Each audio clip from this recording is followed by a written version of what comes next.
Hello అండి, అందరికీ నమస్తే. Welcome back to my YouTube channel మా ఇంటి వంటలు. నా వీడియోస్ కానీ మీకు నచ్చినట్లయితే లైక్ చేసి మీ ఫ్రెండ్స్ అండ్ ఫ్యామిలీ మెంబర్స్కి షేర్ చేసి సబ్స్క్రైబ్ చేసుకోండి. కొత్త వీడియోస్తో మీ ముందుంటానండి. ఇవాళ మనము చికెన్ ఫ్రై చేసుకుంటున్నాము. ఎప్పటిలా కాకుండా కొంచెం వెరైటీగా చేసుకుంటున్నాము. కావాల్సిన ఇంగ్రీడియంట్స్ ఇక్కడ స్క్రీన్ మీద ఇచ్చానండి. ఇప్పుడు ప్యాన్ పెట్టేసుకొని ఇవన్నీ నూనె లేకుండా వేపేసుకుందామండి.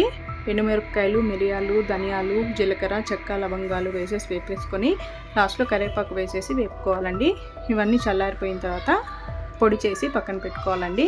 ఇప్పుడు ప్యాన్ పెట్టుకొని ఒక 250 గ్రామ్స్ చికెన్ తీసుకొని ఉప్పు, పసుపు వేసేసి కొంచెం వాటర్ వేసి నీట్గా ఉడకపెట్టుకుందామండి. ఒక 10 మినిట్స్ వరకు ఉడుకుతుంది.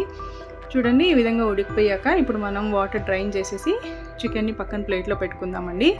ఈ లాస్ట్లో ఉన్న కొంచెం వాటర్ ఉంది కదా, అది తీసి పక్కన పెట్టుకుందాము. నెక్స్ట్ యూజ్ అవుతుంది, చూపిస్తాను. ఇప్పుడు ప్యాన్ పెట్టుకొని ఒక 2 స్పూన్ల వరకు ఆయిల్ వేస్తున్నానండి. మీరు మీ చికెన్ క్వాంటిటీకి తగ్గట్టు మీరు ఆయిల్ వేసుకోండి. అలాగే నేను ఒక 3 పచ్చిమిరపకాయలు చీల్చి వేస్తున్నానండి. ఇవి కొంచెం ఫ్రై అయిపోయాక 1 స్పూన్ వరకు అల్లం వెల్లుల్లి పేస్ట్ వేస్తున్నాను. అల్లం వెల్లుల్లి పేస్ట్ కూడా పచ్చివాసన పోయే అంతవరకు వేపేసుకొని ఒక 2 నిమిషాలు అయితే పడుతుందండి. ఇప్పుడు చికెన్ వేసేసి చికెన్ని కూడా ఒక 2 నిమిషాల వరకు వేపుకుందామండి. ఒక 2 నిమిషాలు అయిపోయాక మనం ఆల్రెడీ ప్రిపేర్ చేసి పెట్టుకున్న పౌడర్ని కొంచెంగా వేపుకుంటూ చికెన్ని వేపుకుంటామండి. చూడండి, ఇప్పుడు వేసేసాక 1 నిమిషం పాటు ఫ్రై చేసేస్తే ఈ మసాలా అంతా ముక్కలకి పడుతుందండి. ఇప్పుడు మన దగ్గర ఆల్రెడీ తీసి పెట్టుకున్న వాటర్ని వేసేసి ఈ చికెన్ని ఉడికించుకుందామండి. ఈ ఉప్పు, కారం అన్నీ కూడా చికెన్కి పడతాయి.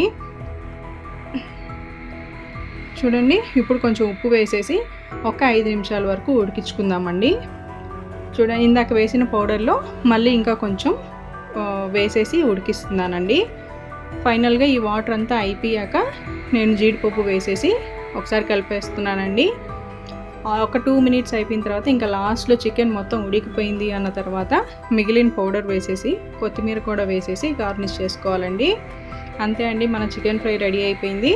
మీరు కూడా ట్రై చేసి టేస్ట్ ఎలా ఉందో కామెంట్లో చెప్పండి. వీడియో నచ్చితే లైక్ చేయండి. మీ ఫ్రెండ్స్ అండ్ ఫ్యామిలీ మెంబర్స్కి కూడా వీడియో షేర్ చేయండి. అందరూ రెసిపీ ట్రై చేస్తారు. మీరు ఇచ్చే లైక్ నాకు కూడా కొంచెం ఎంకరేజ్మెంట్గా ఉంటుందండి. ఈ రెసిపీ పప్పుచారులోకి, రసంలోకి చాలా బాగుంటుందండి. Thanks for watching. బై.